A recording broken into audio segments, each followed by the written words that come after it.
5. Dear Kiddo, take my hand into darkness. Mom is still mom in Utah. Listen, kiddo. I want to start by saying that you were conceived with a whole lot of enthusiasm and very little forethought. You were the product of two artists, which means one thing: drama. Well, drama and an unnecessary amount of scarves. When Mom announced her pregnancy, I was filled with an avalanche of emotions. Excitement, mostly. Hope, for sure. But also a creeping sense of dread. The kind you feel when you hear the first ominous notes of a horror movie soundtrack. You see, your mom was a true blue narcissist, a sociopath with the emotional depth of a houseplant and the entitlement of a medieval queen. But I was naive. Oh, so naive. I figured, sure, she's a bit intense, maybe a little unhinged, but surely that's manageable, right? People stay married to far worse, I reasoned. This, dear child, is why reasoning is dangerous. Instead of immediately retreating to Santa Fe to process my impending fatherhood, I chose a different path. A path of wisdom. A path of reflection. A path of finishing my painting lessons in a small, obscure Utah town called Helper.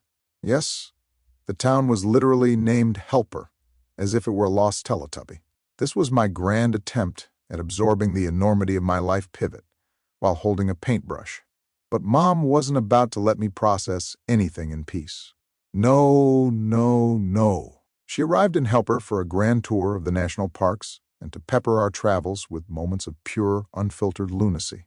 At first, it was great. We roamed canyonlands, hiked through arches, and took in the vastness of the desert. But the cracks in Mom's psyche, once hairline fractures, started resembling the Grand Canyon itself. She'd say things that made my eyebrows inch higher than they had ever been before. By the time we returned to Helper, my eyebrows had practically left my forehead and were residing somewhere in Wyoming. It was in Helper that things took a truly bizarre turn.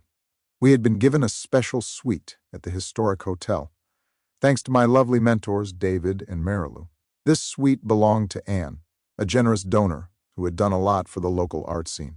So when Mom insisted, no, demanded, that we make love in Anne's sacred room, I hesitated.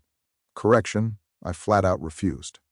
Not because I was withholding affection as she dramatically accused me of, but because sound carried very well in that hotel, and I actually liked the people there.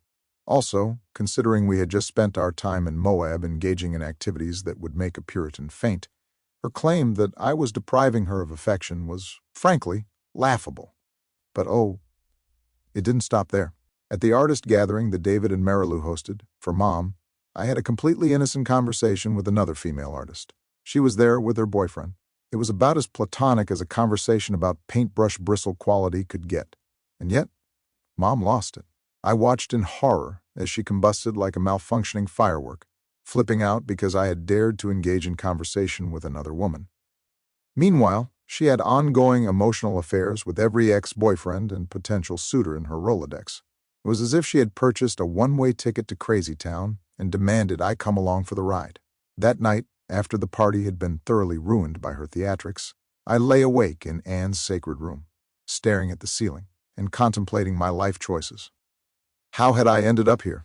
How was I supposed to co-parent with a woman whose sense of fairness rivaled that of a toddler denied a cookie? But the thing about darkness, kiddo, is that sometimes you just have to walk into it and hope there's an exit.